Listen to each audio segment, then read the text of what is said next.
Yeah, very excited to introduce Dr. Alec Nelson, who comes to us from the University of Georgia, where he is a postdoc research associate at the Warnell School of Forestry and Natural Resources, which happens to be the same place that I received my degree. So this is all, he's part of the family now because he's under Nate's tutelage as well.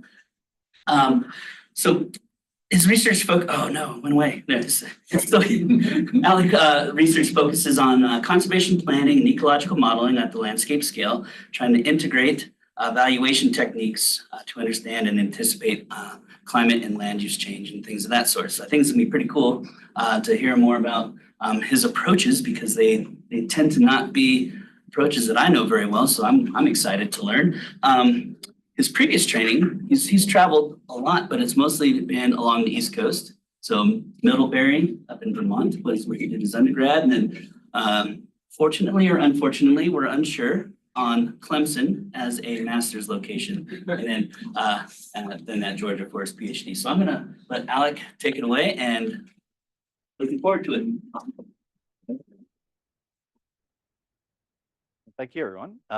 Really excited to be here. It's my first time in Laramie, and I've heard a lot about it from Nate, so I'm excited to share the work that I've been doing. What I'm going to be presenting today are significant portions of my doctoral dissertation work, focused mainly on the spatial elements, given where we are, and hopefully give you a sense of an integrative set of methods around conservation in the Southeast. So first, out of curiosity, who in the room is at least somewhat familiar with the concept of nature-based solutions? Heard of it? Okay, not a whole lot. Great. Nature-based solutions are adaptive management actions done on either existing natural areas or modifying existing areas to furnish the multiple benefits of ecosystems, nature for people, wildlife, etc. It is growing in applications across the world, particularly in the United States, and there's a whole host of these different nature-based solutions across many different systems. This is increasingly getting federal recognition and support, most notably back in 2022, a report out of the White House on opportunities to accelerate nature-based solutions. And so this is an exciting area to be a part of in the conservation space. And at the University of Georgia, through the Network for Engineering with Nature, we're exploring many of these solutions. But of course, integrating nature into our conservation planning has a number of challenges in how we evaluate the multiple benefits and costs for people in nature. We are often looking at complex interactions between social and ecological systems and how it benefits people, how we define the costs and benefits of enacting these interventions, and what that ultimately means for people. And this can occur on a gradient between protecting existing natural systems all the way to creating new natural systems, so a sort of protection versus restoration gradient. And there's some arguments to be made about favoring those different approaches. But of course, where my work comes in, and many of the work that you all do, I imagine, is in the spatial arena. So taking these nature-based solutions, ideas for different interventions, and determining where those sort of things are possible, how we measure the evaluations of different implementation opportunities, and then exploring the trade-offs and synergies between the different implementation pathways. So with all this in mind, I want to turn to the Southeast. So Georgia, South Carolina, where I did my work, where there are a number of conservation needs that we are interested in looking at whether nature-based solutions may be helpful in some of these needs. So some of the major concerns in the Southeast and their watersheds are things like sediment, nutrient, and chemical runoff, decrease in particulate organic material transport, increase in river water temperature, effects on river, plant, and animal communities, increasing development pressure, and of course, climate change. So many of these challenges have been emerging over the last several decades, and one nature-based solution that has gained increasing traction and interest among many parties within the Southeast is that of targeted forest protection. So taking the existing conservation models like conservation easements, and also the direct purchase of land, or promoting the markets for ecosystem services, that sort of thing, with the idea of keeping forests forests. Forests providing an immense range of benefits for improving water quality, for filtering out harmful pollutants or particulates, and maintaining continuous habitat areas for wildlife and all the other sort of benefits that people furnish from natural areas. So this is the nature-based solution that we're going to be talking about primarily today. But before we get to that, I want to make sure we all understand what's going on in the southeastern United States. Some of you may not have been there before or looked into what's going on in the Southeast, and it's quite different from what I understand is happening out here in Wyoming. So in terms of private forest ownership and timber markets, the Southeast is a major timber source, and Nate wanted me to proudly proclaim that Georgia is the #1 forestry state in the nation. A lot of forestry going on there. But timber production has slowly declined in the region since its peaks in the 1920s first, and then also in the 1990s. And one of the challenges here is that private family forest owners control most of the forest in the region. So you've got smaller properties, highly fragmented ownership, and management patterns. And so these are becoming more unstable over time as limits on demand for timber and uncertain growth in timber markets are causing some private owners to consider selling their land to development, which is of concern to us. The projections around population growth tell us that we're expecting rapid population growth in the Southeast. The Southern Forest Futures Project predicts that 30 to 43 million acres of land will be developed for urban use by 2060, which includes the loss of 11 to 23 million acres of forest. So a major concern there. And of course, we understand that urbanization negatively impacts forest ecology, wildlife, and water resources. Zooming in on that a bit more, we know that climate projections forecast increased water stress due to higher temperatures, increased evapotranspiration, and reduced precipitation in some areas. You can see some of the models here all the way up to 2050 on expected changes in precipitation. And of course, with climate change also comes concerns about invasive species and the climate patterns posing significant threats to local ecosystems. So ultimately, this increasing urbanization and forest land cover conversion could lead to decreased water quality, which is a major concern in the Southeast. So how do we address this? One innovative way to address this, which was part of the collaborative effort that I came onto as part of this work, is a water fund. So a water fund is a novel legal financial mechanism for utilities, governments, private organizations, or industry through land trusts to furnish private forest landowners with funds to keep their forests. So ultimately what this model produces is a legal source of funding that produces services that the utilities can benefit from, things like the natural filtration capabilities of forested land to reduce water treatment costs for the water utilities. And of course, the land trusts are very interested in keeping forests for conservation reasons, and the private forest landowners really benefiting from that financial incentive to keep their forests. So this is the model that the water funds operate in, and I'll be talking about more today. I want to tell you a little bit about the study area where I did my work. This is the lower Savannah River watershed here on the border between Georgia and South Carolina. This is an area that runs between Augusta and Savannah. It's about a 2.8 million acre, largely forested and rural area. And it's among the most historically, ecologically, and hydrologically important rivers in the United States, from a history of trade to diverse ecology and many different habitat systems to the over 500,000 people who rely on the lower Savannah as a source of clean drinking water. So the Savannah River Clean Water Fund is the water fund that operates in this area, and they've existed since 2012. And I was brought in as a collaborator in 2020. And their mission is to facilitate funding for permanent land protection, landowner outreach, and promoting water quality research. And the stakeholders involved in this water fund include water utilities, forest industry, land trust, state agencies, nonprofit organizations, and practitioners.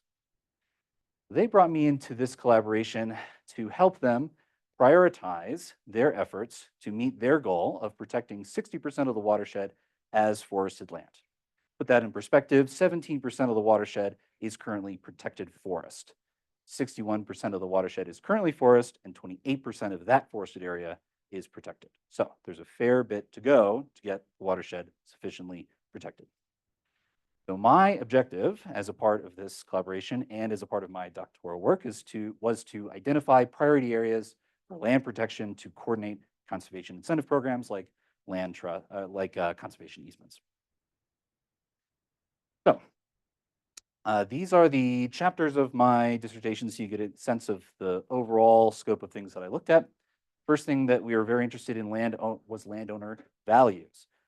How do the landowners think about their properties? What interest do they have in different programs? We wanted to compare the influential decision-making factors for the landowners and ultimately support strategic engagement by land trusts and agencies as part of the fund. The second chapter was on conservation planning. This is the spatial prioritization piece, which I'll be spending quite a bit more time on today. And in this, we looked at testing and contrasting two prominent prioritization approaches and mapping high priority forest parcels to ultimately support the targeting for forest protection efforts.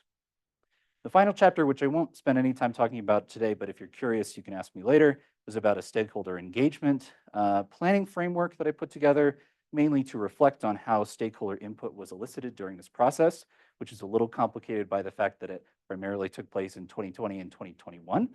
And ultimately, the planning framework suggests ways to improve communication and governance in water funds in the future.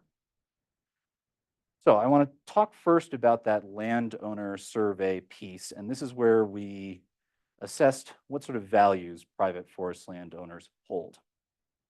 So to do this, we conducted a mailed survey of forest landowners, and we began creating the survey by understanding which factors are most influential, according to the literature, to willingness to engage with conservation incentive programs like conservation easements or ecosystem services markets.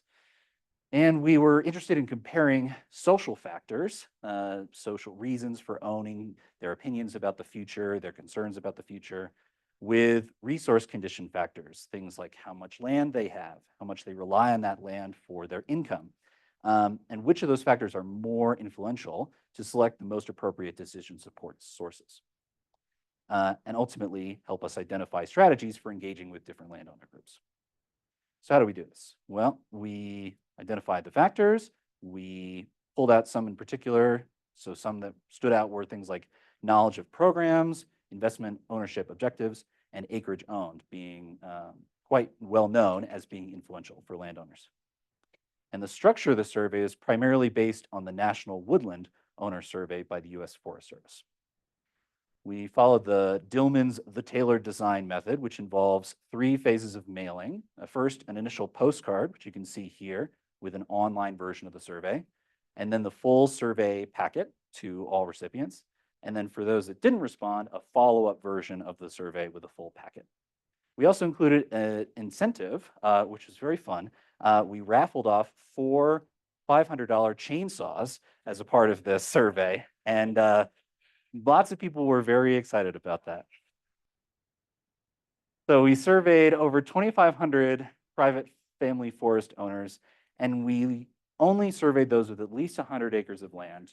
This is a request by the land trusts, given that these are the size of parcels that they primarily work with. And we completed this in fall of 2020 and winter of 2021. So how do we do? We did great. A 25.6% response rate, which from my colleagues, I understand is exceptional in this kind of space. And you can see, put together a sort of general anonymized version of the responses throughout the area. So quite good.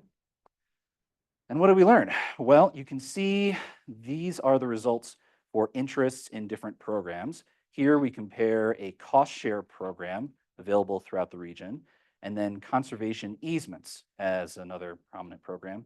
And spatially, you can see some differences, not only in the amount of people indicating their interest, which in this kind of Likert scale, not interested to very interested scale, the dark red, much more prominent for cost share than conservation easements, but also some interesting spatial patterns where areas around the urban centers, maybe there's a little less interest, and areas up in the much more forested parts of the geography have maybe a little more interest.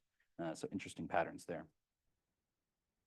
We also wanted to take a look at these factors. So no need to read all these, but just get a sense of the range of things that we looked at.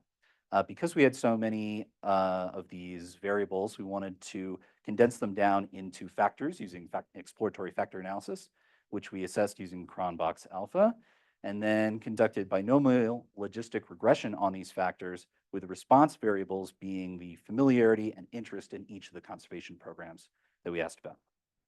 So what do we find?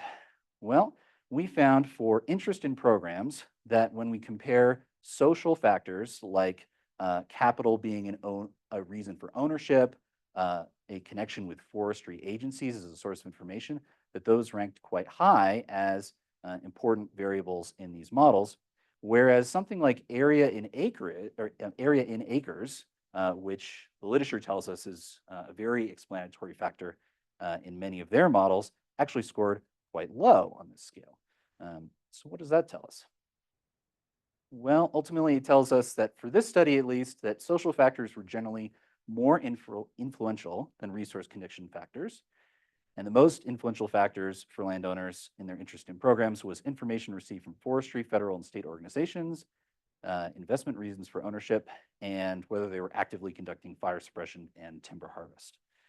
And so further research is being done right now to better understand why the acreage owned ranked so poorly compared to other social factors. We're very interested in that.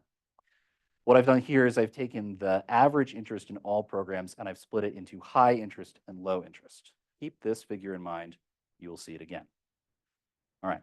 Now, let's turn our attention to the spatial prioritization piece. This is the planning step for helping land trusts and water utilities coordinate their efforts.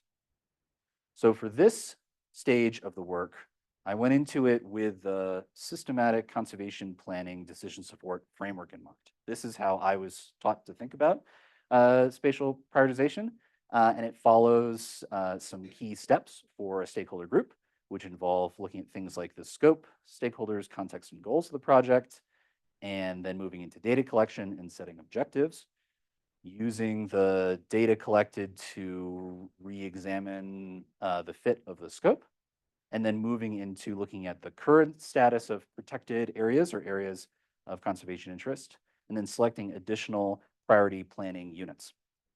And this stage right here is the conservation mapping or spatial conservation prioritization stage. This planning framework wraps up, of course, with implementation, maintenance, and monitoring. And as you might expect, the maintenance and monitoring can feed back into updates to the prioritization. So this is how I thought about the work, but I want to zoom in today on the prioritization part and talk about a comparison that we did between two prominent spatial conservation prioritization approaches, one being an index-based approach and the other being an algorithm-based approach. So let me define those for you. The first, an index-based approach. So this is an analysis conducted where you have a scale of evaluating different features, overlaying the scales and doing some sort of sum or multiplication at each planning unit site. So in this case, a raster planning unit, each raster pixel. And it's a very straightforward calculation. It's a weighted sum typically. And it's quite readily communicated with stakeholders. You establish your metrics, you establish your evaluation of the ranges of those metrics, and you sum them all together. What this fails to do is it fails to explicitly account for spatial relationships across the geography and make efficiency trade-offs between conserving one site over another site. So that's where the algorithm-based approach comes in. Most prominently known through the MarkSand software, which we'll talk a little bit more about. This approach considers the entire problem space all of the planning units and produces optimal solution sets based on the way that you set up the objective function to maximize the, for example, abundance of different features versus a total cost to conserve those areas. So it's much more efficient in those cases, but it's also far more challenging to communicate to stakeholders. So with these two in mind, we were interested in a couple different ways of comparing them. One is looking at the assessment of cost and cost effectiveness. Which of these approaches works better in that sense? What are the challenges around technical complexity when using each approach? And ultimately, then what is the utility of each of these approaches for the type of planning environment like the one that I was in?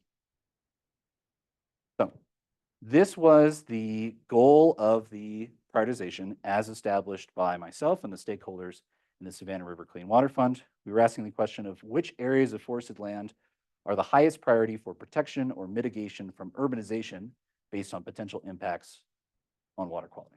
So a mouthful, but we'll unpack that. What you see on the left here, that is this sort of prioritization conducted in 2014. This is what the Clean Water Fund refers to as their phase 1 prioritization. And they brought me in 2020 to conduct the phase 2 or updated version of this priority mapping effort. And what was nice about that is they already had an established set of data or features that they were interested in.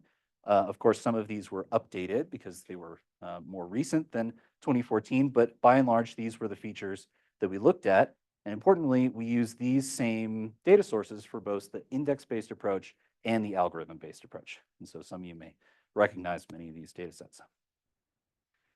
The way we laid out the feature classification in the index-based approach was using what's known as a conservation priority index, which comes out of a Zhang et al. 2011 study. And this breaks down each one of these features into a scale of 3 to 1, where 3 is of highest priority for the mitigation of water quality impacts from potential urbanization, all the way down to 1 being the least priority. So these are the scales that we used with each of our features. And again, these same data were used for both the indexed and the algorithm-based approaches. So this classification in mind, we conducted the index-based approach by reclassifying each one of these features along this set of classifications and produced what we refer to as the baseline scenario method. We also included locked out features and locked in features, so things that we eliminated from the priority analysis. So things like areas with water, barren, or urban land cover classifications, we locked those out.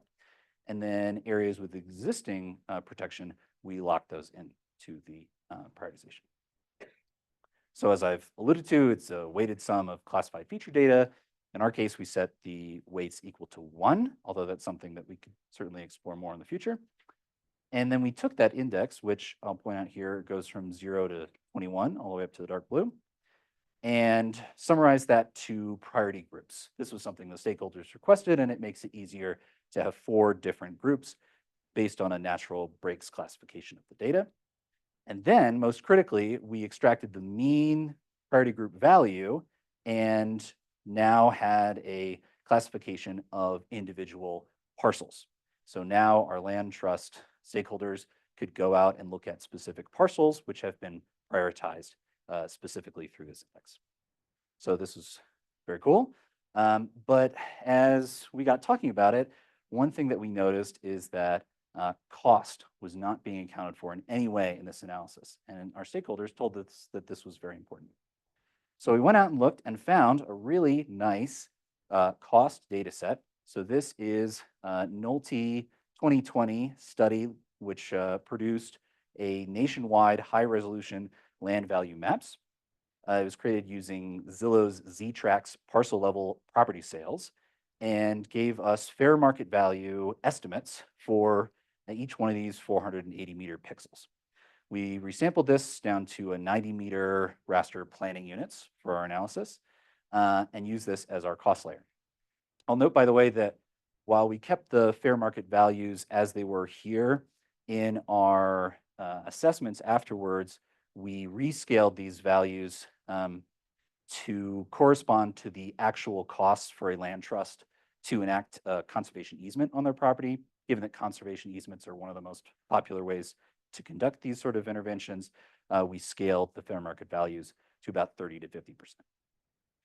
Okay, so with cost data in mind, we went back to the index-based approach and we thought about how do we incorporate cost into this assessment. And what we decided to do was conduct the prioritization as we had before, but now associate each one of those pixels with its fair market value cost. And within each priority value, sort the pixels based on their estimated cost. And so ultimately what you have is a total ranking of all raster planning units, which incorporate both its priority value and its cost. So we called this the cost sort method. And we did the same sort of thing, summarizing to priority groups and the parcels. So how does it look? Well, at a glance, maybe they look pretty similar, but let's zoom in and take a look at the difference. So on your left, that's the baseline, no cost included version of the prioritization. And on the right is cost included. And what I notice in these is that the index-based approach on the left is selecting areas of relatively high priority in the vicinity of urban areas, which are extensions of the tributaries and the main water stem in terms of priority areas, whereas the one that accounts for cost is avoiding prioritizing or classifying areas within the urban boundary as high priority, which reflects the high fair market value land costs in the vicinity of urban areas. So very interesting. Okay, now I want to turn to the algorithm-based approach. This is the most technically complex part, but I hope is of interest to at least some of you in the audience. So here with the algorithm-based approach, as I mentioned, we use the Marksan approach using specifically the prioritizer R package. And we selected the minimum shortfall objective function. So what this objective function is doing in an optimization sense is we're setting particular targets for our feature data. So for example, forest, slope, proximity to water. And what we are asking the objective function to produce is a certain abundance of that feature. So say we want 30% of all forest in the watershed. So that's a target that we set for each one of these features.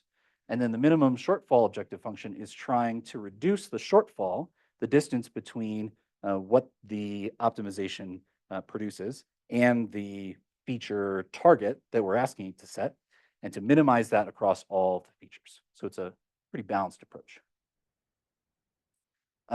What it's balancing against in the optimization sense is the cost data. So for each of these solutions, it's evaluating what configuration of these planning units, in this case raster planning units, accomplishes the goals at the least cost. And so it's optimizing those constraints. And so it produces something that looks like this, where it's got a solution that is a set of these planning units, and that has a score as defined by the objective function. And you iterate across a whole host of these solution sets and ultimately come to a best solution. Now, we didn't want to assume that the best solution was totally accurate, given that some of these target values we set in a sort of general range. And so we also produced a portfolio of near optimal solutions to have this range of solutions, which we ultimately can then sum into a selection frequency to say that for any one of these planning units, it's selected more or less frequently across a range of parameters. So this is how we produce that prioritization index. Okay, some other parameters that we looked at that were interesting. One was the target and budget ranges. So what exactly were our targets going to be for each one of those features, and how much of a budget were we going to give the algorithm to work with? Because we didn't have exact specifications based on the stakeholders, just some general ranges, we went through a series of tests using the one at a time method and set some reasonable limits, and then worked our way down to find a set of ranges that passed both visual and quantitative inspection for seeming reasonable in these prioritizations. The second, which is a really critical feature of the Marksan approach, is the boundary length modifier. So this penalty factor goes into that calculation of the score of the solution set and penalizes solutions with a greater total boundary length. So you can see on the left, this one has no boundary length modifier and is quite sparse. And the one on the right has a quite high boundary length modifier and therefore has generated a solution that has a lower total boundary length. The result of this is a reduced sparse pixels and generates more continuous areas, which have many benefits for more continuous protected areas. For the especially nerdy folks, this is how we came about calibrating this boundary length modifier value. We did this through several methods, including visual inspection or this topsys method, which ultimately produces a curve like this, which iterates through different variations of total cost of the prioritization as a result of setting different boundary length penalties and coming to sort of Pareto optimal value on this distribution curve, which allows you to set that boundary length modifier.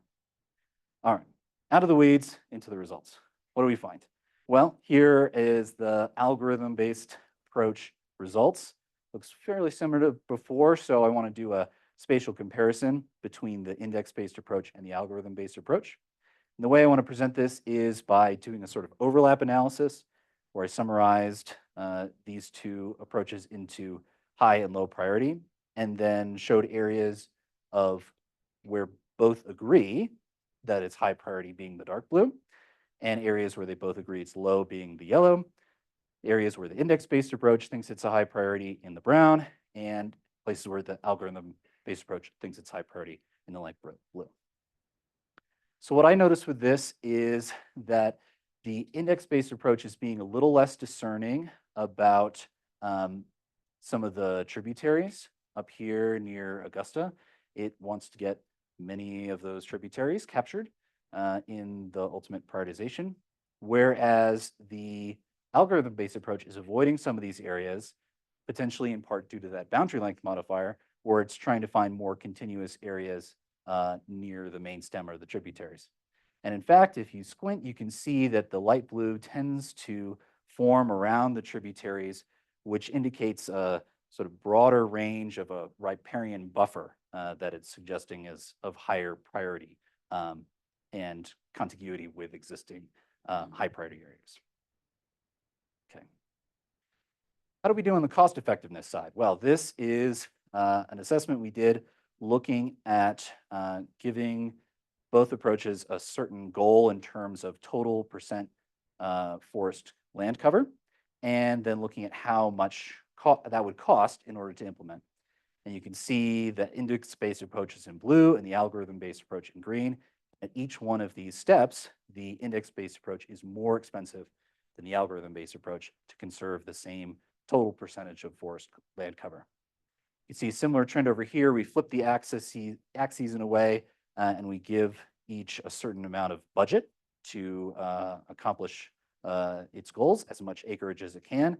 And in almost all these cases, you can see that the algorithm-based approach is capturing more forest in its prioritization than the index-based approach.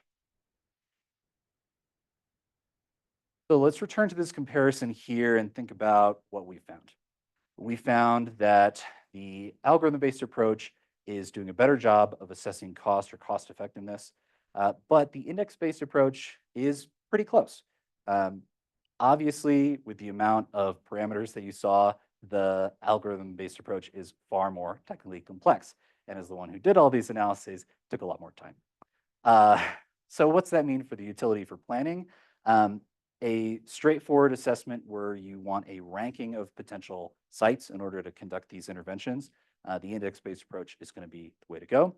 Whereas in situations where you have quite a bit of ability to enact a full suite of protection or management efforts, the algorithm-based approach is going to get more efficient. The caveat to that is in situations where you can't conserve all of the sites set out by the algorithm-based approach solution set, you rapidly lose the efficiency benefits that the algorithm-based approach might provide you. So the algorithm-based approach is more effective. The index-based approach is more straightforward, approachable, and transparent. And so the algorithm-based approach is more appropriate for longer-term study in a greater capacity to implement the entire solution portfolio. Done a similar sort of thing here as before with a low priority and high priority classification. And I told you to remember that figure earlier. There it is.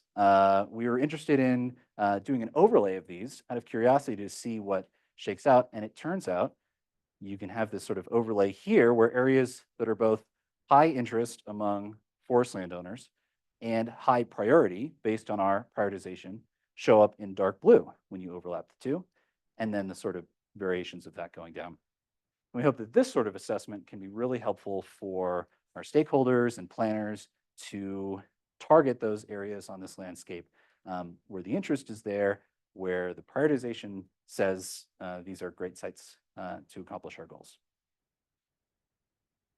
So all of this went into 2 reports that I provided to the Savannah River Clean Water Fund, and I presented in their webinar in 2022. We also created a web mapping application where you can go and you can see the results of this sort of work yourself. So that's what I've got to share today. I want to make some acknowledgments to many of the folks that were really critical in this project. The integrative conservation students and the students in the Warnell School of Forestry and Natural Resources, and in particular the folks in my lab. And thank you all so much, and I'm happy to answer any questions.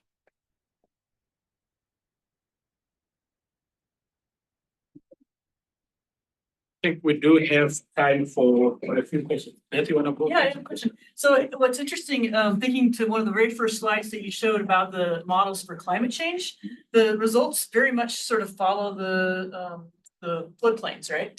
And so how does that think about what might happen in the future with Yes. less rain or more rain? You know, what is that? That's like thinking about predicting into the future. Does that change this a lot, or?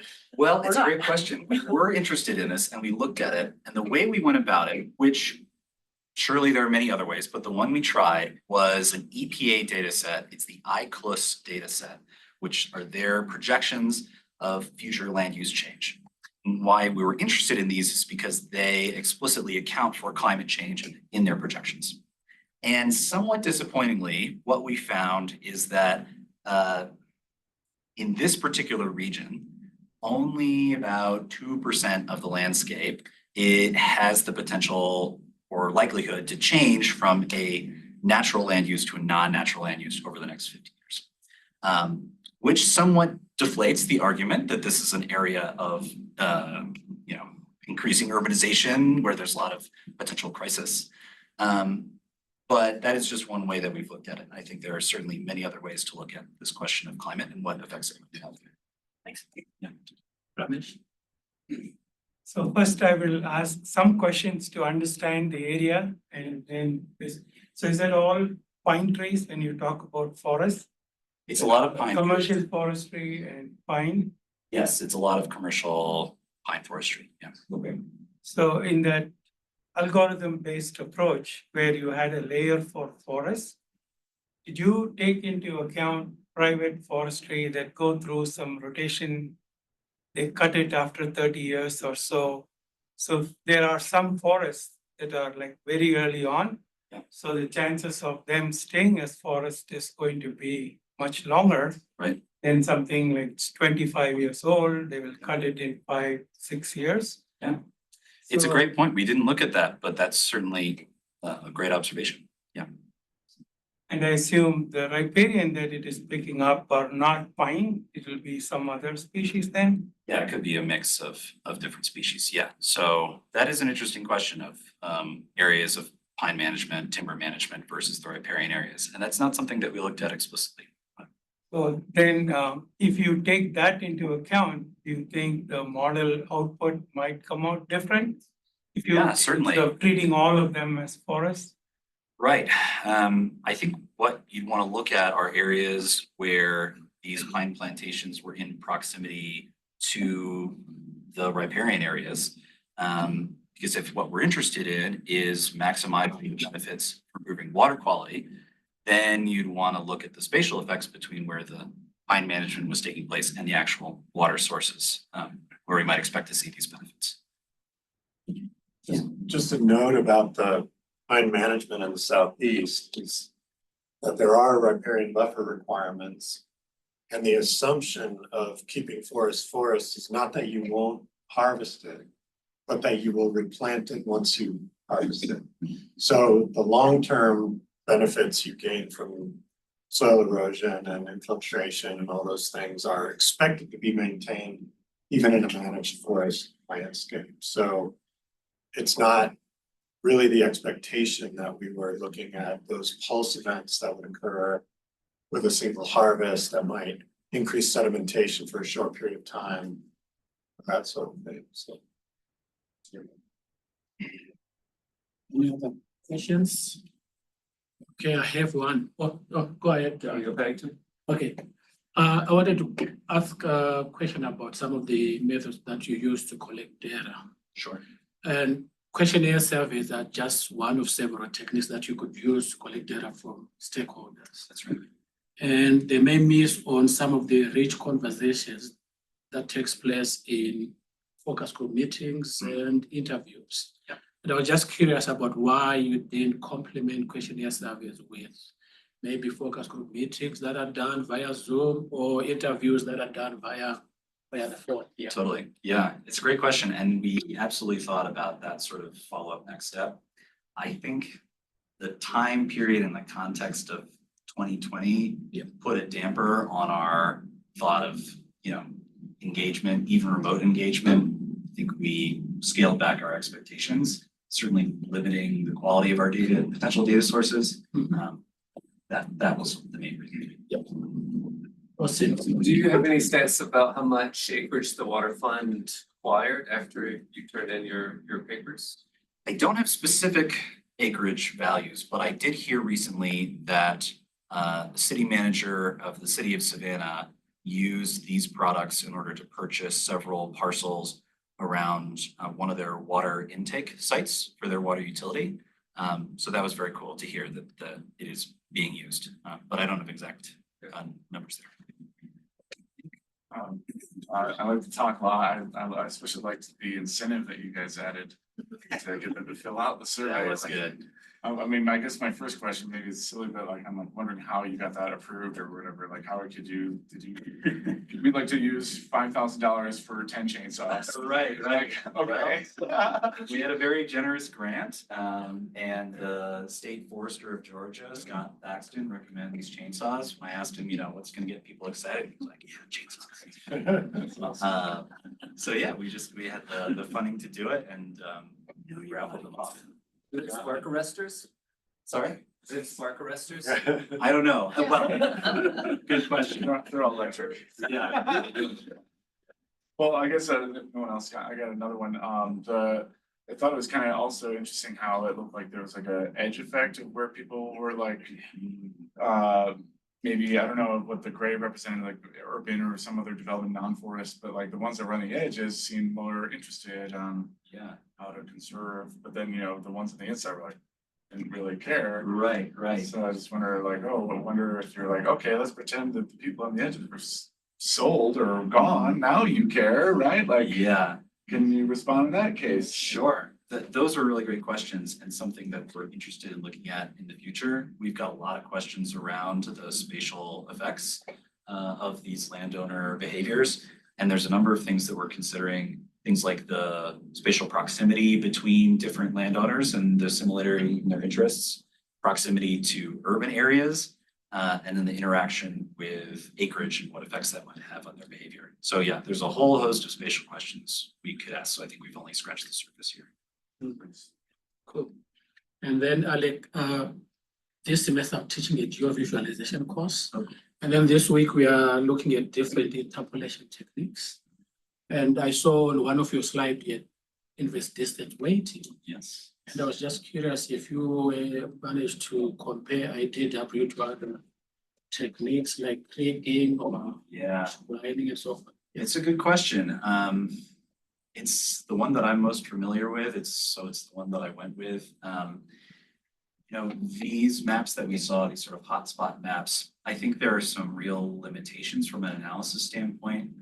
Firstly, we anonymize the exact location of the landowners through a jitter technique. And then the kind of assumptions that I think we can reasonably make about that kind of interpolated space and whether interest carries is sort of dependent on assumptions about this neighbor effect.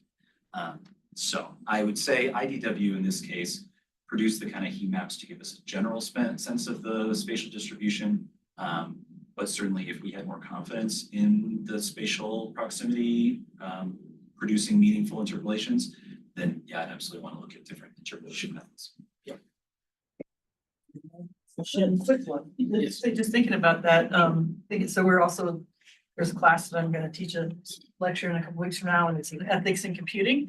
So thinking about people's opinions of like, this is important to me or not, and location, anonymizing, like, is there with some of your surveys, is there sort of an issue of sort of neighbor on neighbor, or, you know, does it really matter that much, or Yeah, that somebody's like, yes, I really want to conserve, and somebody else is like, no, you know, I wanna. right. It really varies, and we want to look closer into the data to see whether these sort of spatial patterns bear out.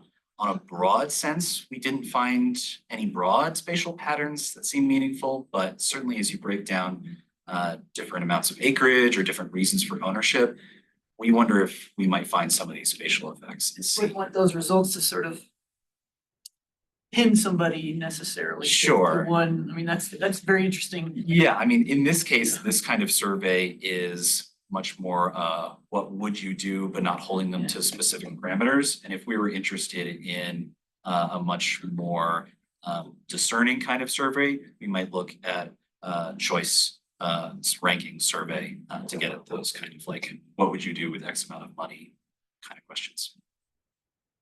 And then communicating the results of scientific studies. It's really something that's difficult, and you did highlight that in your talk. How did you end up sharing the results of the algorithm-based approach to stakeholders? Is it just like how you did that today? I went a little more complex today, given the nature of this audience. I wanted to go into some of the details.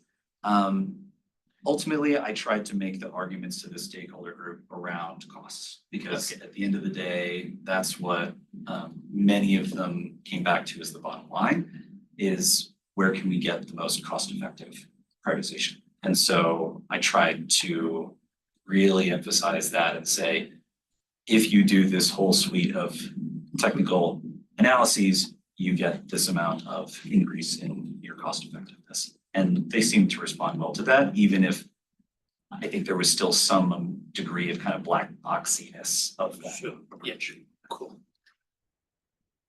I was wondering how much of your chunk that was high priority and I guess low cost or most efficient cost, if you were to conserve all of that, how much of your, what was it, 60% goal would that encompass, and like how much lower priority stuff would you have to conserve to meet that goal? totally, great question. It's been a while since I looked at those numbers. Ballpark, I'm just Trying to remember offhandedly, it's something like the highest priority was like 15% of the forest that was wanting to be conserved, and then something like 20 with a high percent, and then another 20, and then another 15 or something like that. So that was, you know, the kind of range of breakdown of the highest priority sites versus some of the others.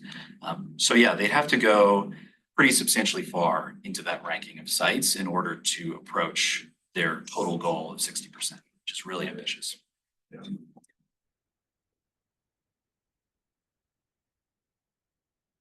It's all time, but. We can squeeze in one last question. Okay, well, yeah, when you were taking us through the steps, and I liked how you had like all the justifications for the decisions you made, but then I saw that there were some places where, you know, anyone I think doing GIS where you're like, is this, if I set this to there, like, or like when you said the 10 to 20% buffer on top, like how do you come to those decisions other than just like? I mean, that is a lot of it, as many of us know, yeah. A lot of like writing the R code to produce a wide degree of permutations, looking at the output and going like, these don't make any sense, this doesn't look right.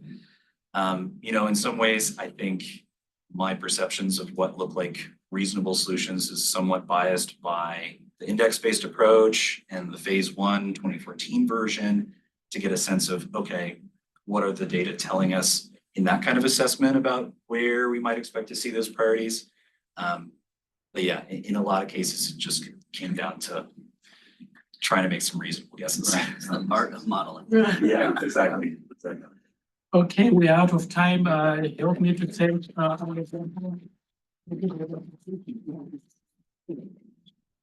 Yeah. Yeah, yeah,